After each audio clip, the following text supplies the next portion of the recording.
Hello and welcome to Chapter 27, Chest and Abdominal Trauma for the ENT.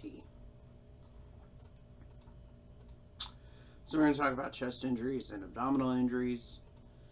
So chest injuries. So blunt trauma, this can fracture ribs, sternum, and costal cartilages.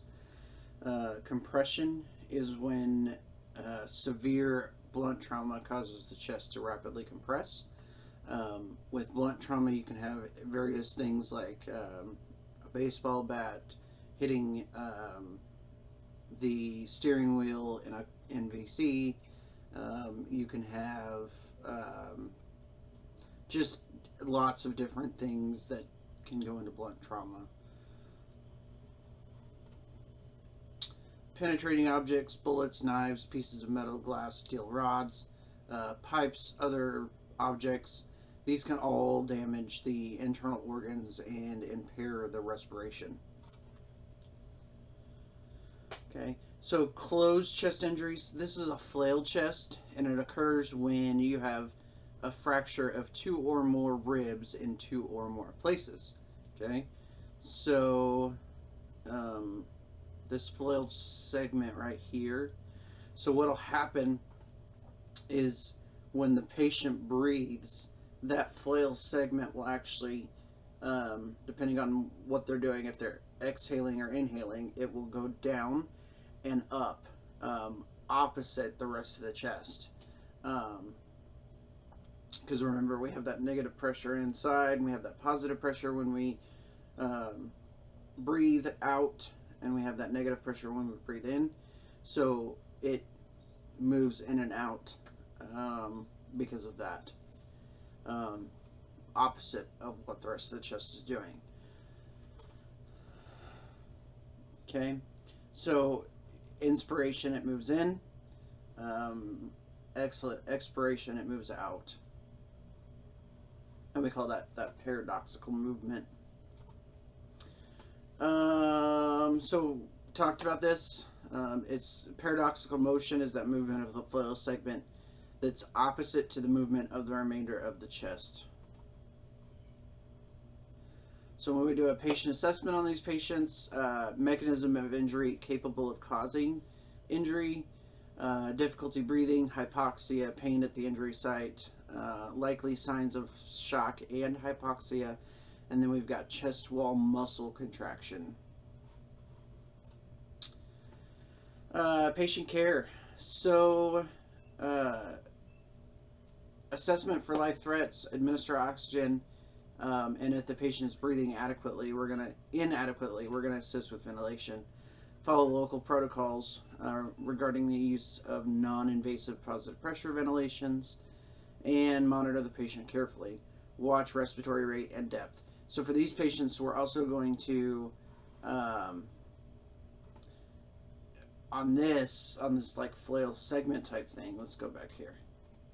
So what's happening is that those ribs, those broken ribs, are not moving with the rest of the chest. So we've got to fix that. How do we fix that? Well, we can fix it one of two ways. We can place a bulky dressing on that section of the ribs. A pillow works great.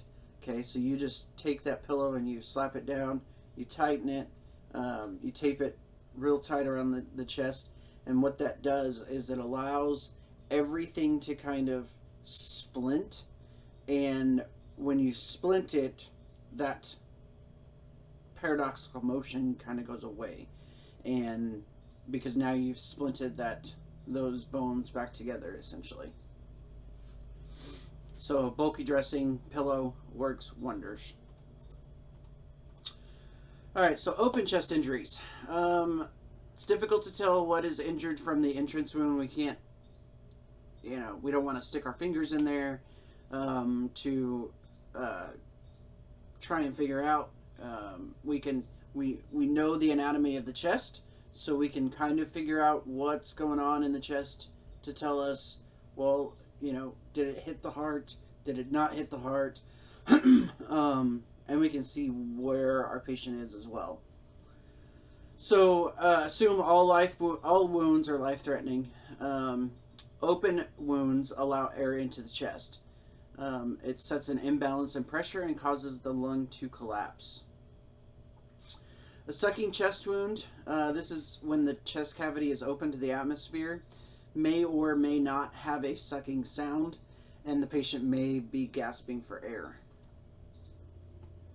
So we want to maintain an open airway, seal the wound, place occlusive dressing, administer high concentration of oxygen, care for shock, immediate transport, and consider ALS. That occlusive dressing, remember, is a bandage, like a Vaseline soaked bandage that we place on that wound to not allow air to get in. Because if we just put like a 4x4 or gauze, that's going to allow air to get into the chest cavity, and we don't want that. Okay, so occlusive and flutter valve dressings. This involves taping dressing in place and leaving a side or corner of the dressing unsealed. As the patient inhales, the dressing will seal the wound, and as the patient exhales, the free corner or edge acts as a flutter valve to release air trapped in the cavity. Okay, so this is kind of that dressing, that occlusive dressing. You can also take a saran wrap, place it saran wrap down, and tape it. You can use the plastic portion of like a Carlex packaging.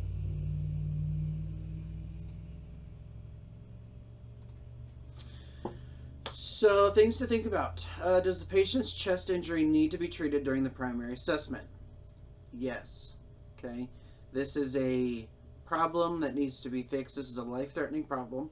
It has to be fixed as soon as you see it. Again, if the patient's not breathing, we can't fix anything else. Okay. So this has to be fixed as soon as you see it.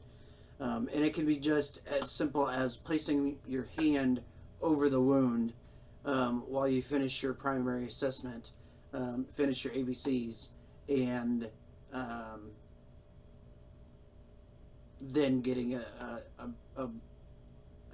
dressing of some kind. So does the open chest injury require an occlusive dressing? Yes. We're going to assume that every single chest wound that's open, that has a hole in it, is in the chest cavity. And it's allowing air into the chest cavity. Mainly because we don't know how far or how deep it is. So if it's a wound that is in the chest cavity, chest region area, it's going to have an occlusive dressing placed on it. So does the patient's injury necessitate immediate transport to a trauma center? Absolutely. You have to get that patient to a trauma center or ALS, because what we're doing essentially is creating a pneumothorax, a tension pneumo, possible. So after we create that tension pneumo, then we've got to fix that problem. Okay, even though we're fixing one problem, we still have another problem that we're creating. Potentially. So injuries within the chest cavity, pneumothorax,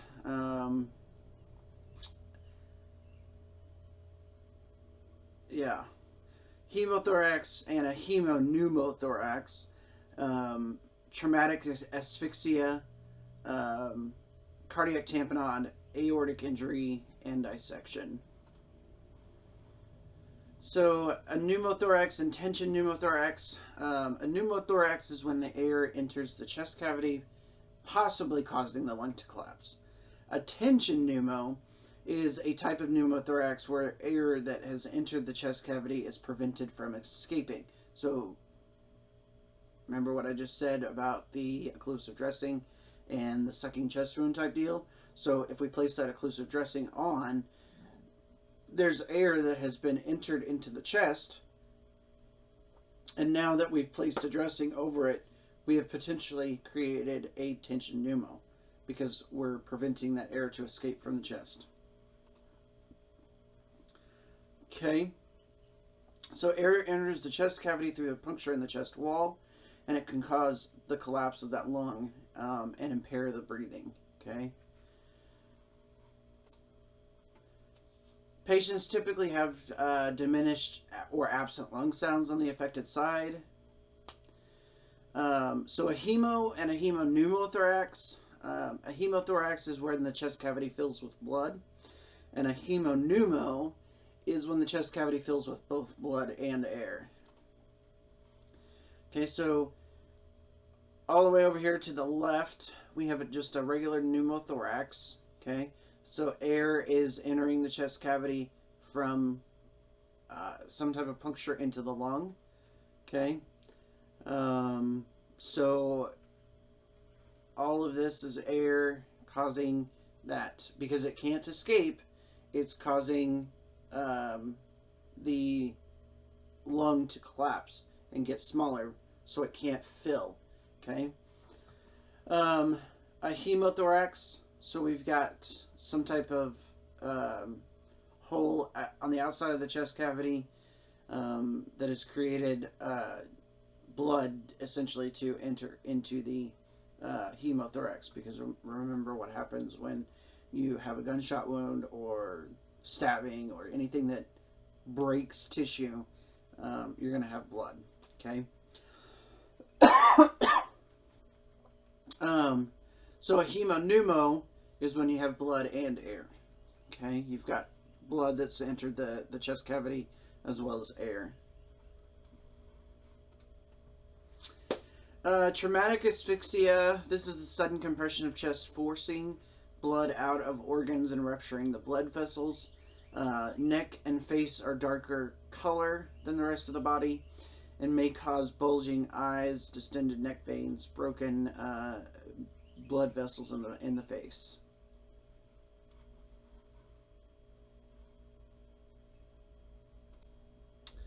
Cardiac tamponade. So this is a direct injury to the heart, causing blood to flow into the pericardial sac around the heart. The pericardium is a tough sac that rarely leaks. This causes an increased pressure on the heart, and the chambers cannot fill. So with a cardiac tamponade, blood backs up into the veins, and it's usually a result of a penetrating trauma. It can occur with a blunt force trauma as well. So you see it most of the time on a softball field. The softball, because of the size of the softball, it will, if the person gets hit in the chest with that softball, it can cause this cardiac tamponade and create that blood to fill around the sac. That's why you see, those softball players who get hit in the chest and they go to the hospital. I mean, just to be checked out, even if nothing is wrong.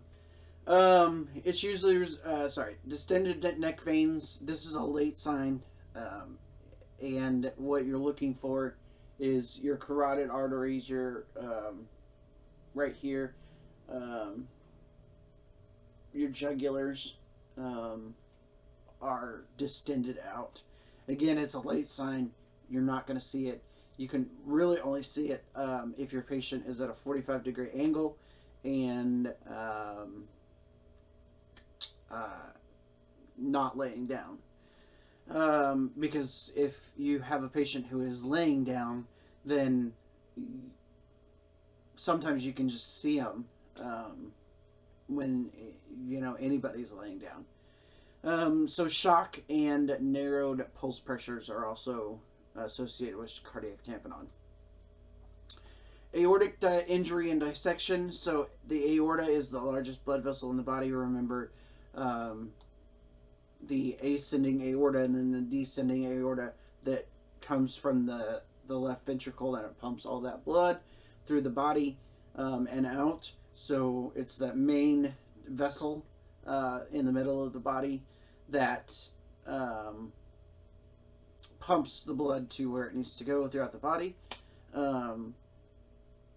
It's the largest blood vessel. Penetrating trauma can cause direct damage. Blunt trauma can sever or tear the aorta. Damage can also cause high pressure bleeding, often fatal. Remember, it's big vessel, huge vessel, and if it gets dissected, you've got lots of bleeding in the body. And then what's the heart going to do? The heart's going to say, hey, my big toe isn't getting, or my brain's going to say, hey, my big toe isn't getting blood. So I've got to do something. So what does the heart do? It tries to pump more blood through the body. Okay? But it can't because we've got a dissection. So all of that blood that we're pumping through the body is just leaking out into the chest cavity.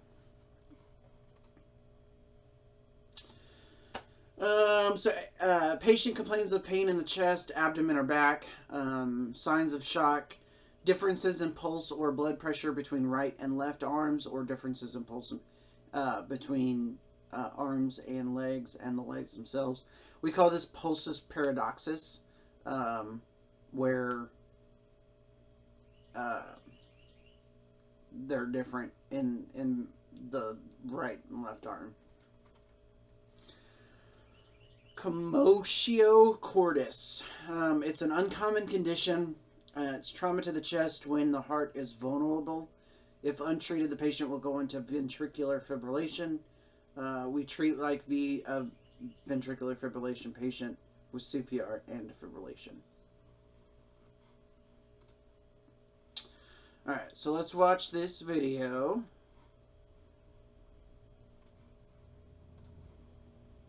Open pneumothorax. A penetrating injury to the chest wall allows air to enter the intrathoracic space.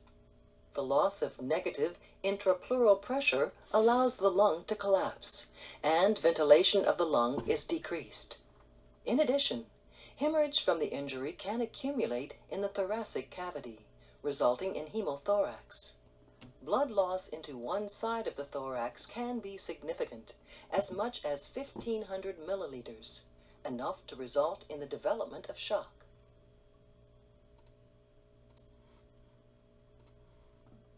All right. So let's move on to abdominal injuries. Abdominal injuries can be open or closed, just like the chest. Internal bleeding can be severe if organs or blood vessels are lacerated or ruptured. Serious painful reactions if hollow organs are ruptured. So remember, our hollow organs like the stomach. What's inside the stomach? We've got all this stomach acid to break down food. If that leaks out into the surrounding space, then we've got all that stomach acid eating away at the surrounding area. An evisceration may occur, and this is when organs protrude through the wound opening. I've seen 2 eviscerations myself.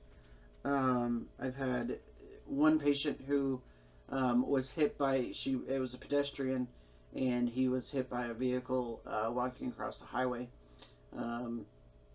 He was basically split in half. It's pretty gruesome. And then I had another one who was hit by another vehicle, and she had some intestine that had eviscerated into the outside. So this is a simulated evisceration. Take standard precautions, cover the dressed wound to maintain warmth. Secure the covering with tape or cravats tied above and below the position of the exposed organ. We want to keep this as dry as possible or as wet as possible. So we're going to place some wet 4x4s on there And then we're going to place some, excuse me, we're going to place some saran wrap, saran wrap all the way around the body to keep that in place. So patient assessment: pain initially mild but rapidly becoming intolerable, cramps, nausea, weakness, thirst, obvious lacerations and puncture wounds to the abdomen. Lacerations and punctures, wounds to the pelvis and middle and lower back, indications of blunt trauma, indications of developing shock, coughing up or vomiting blood, rigid and or tender abdomen, distended abdomen, and the patient tries to lie very still and not move. Patient care: so we're going to stay alert for vomiting, keep the airway open. Again, they can, because it's in the abdomen, they can start to vomit really easily. Place the patient on the back with legs flexed at knees to reduce tension on those abdominal muscles. Administer high flow O2 and care for shock. Don't give anything to the patient by mouth. Continuously monitor vital signs. Transport as soon as possible.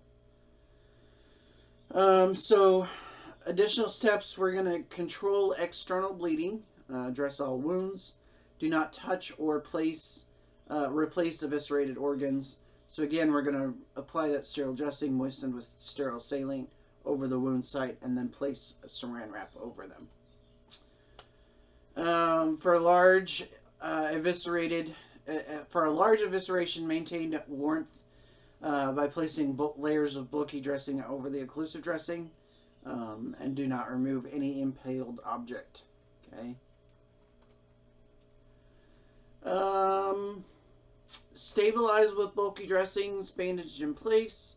Leave the patient's legs in a position found to avoid muscular movement that may move the impaled object. Alright, so let's talk about the liver.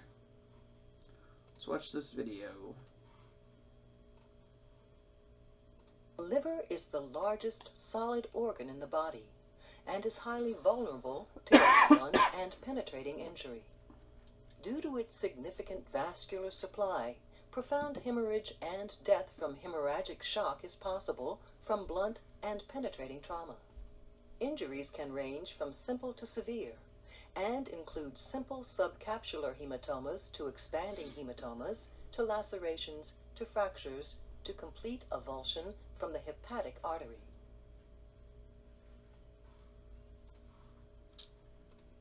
Alright, so the liver is pretty vascular, bleeds a lot, and if you get a lacerated liver, they need surgery.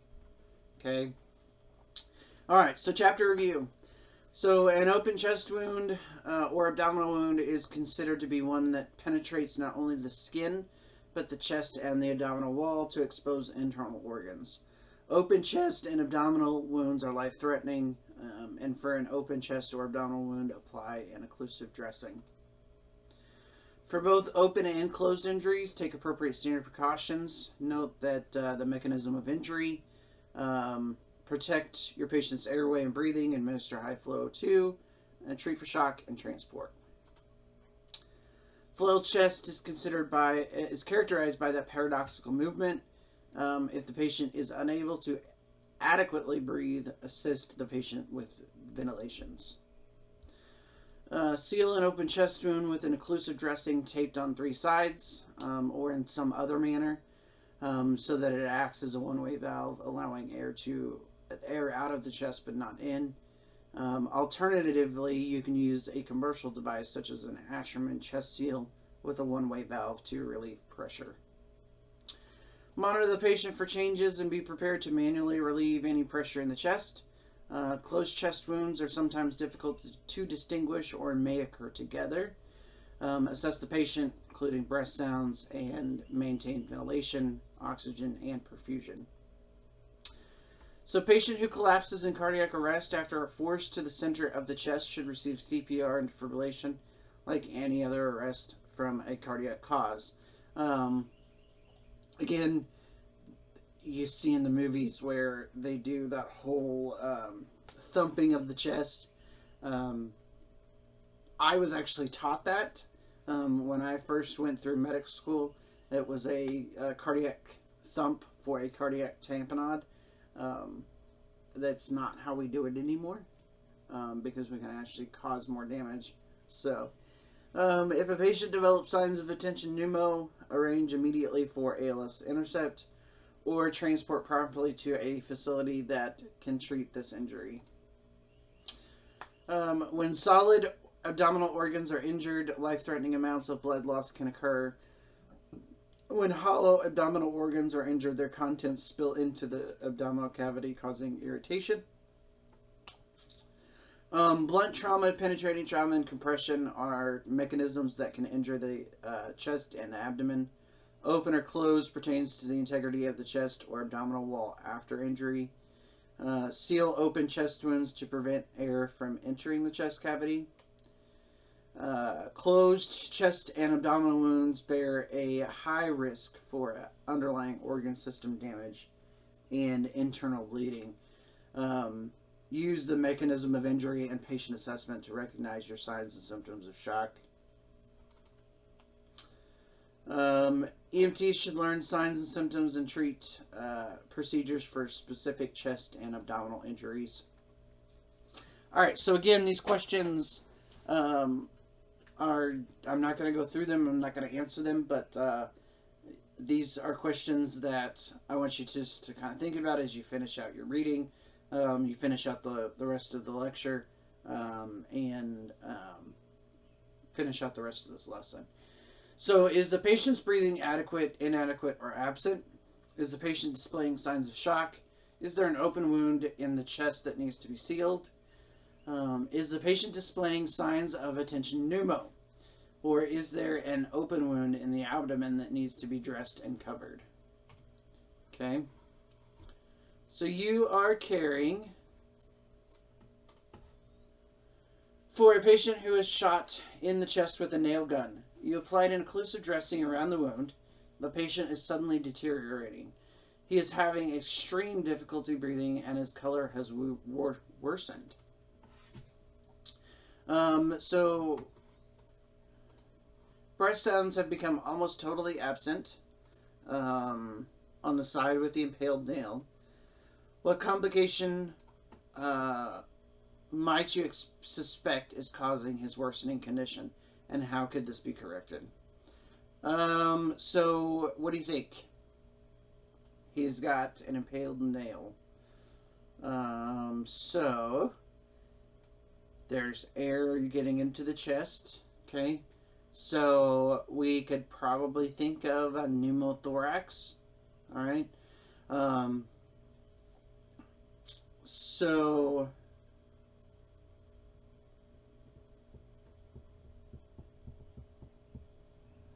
did we place an occlusive dressing? Oh, we did. So what we need to do then is, because we've placed that occlusive dressing,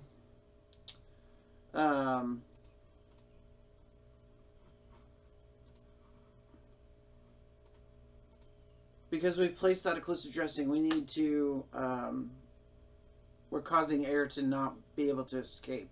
So we've got to lift that corner of the occlusive dressing to allow that air to escape, only on exhalation. Okay, do not do it on inhalation, because if you do it on inhalation, you're just going to let more air into the chest. So when the patient is exhaling, lift the corner of that occlusive dressing and allow that air to escape. Okay, and then you should see almost an immediate improvement with your patient. All right, so any questions, you can call me, email me, text me, and I'll answer those questions. And I will see you in the next lecture.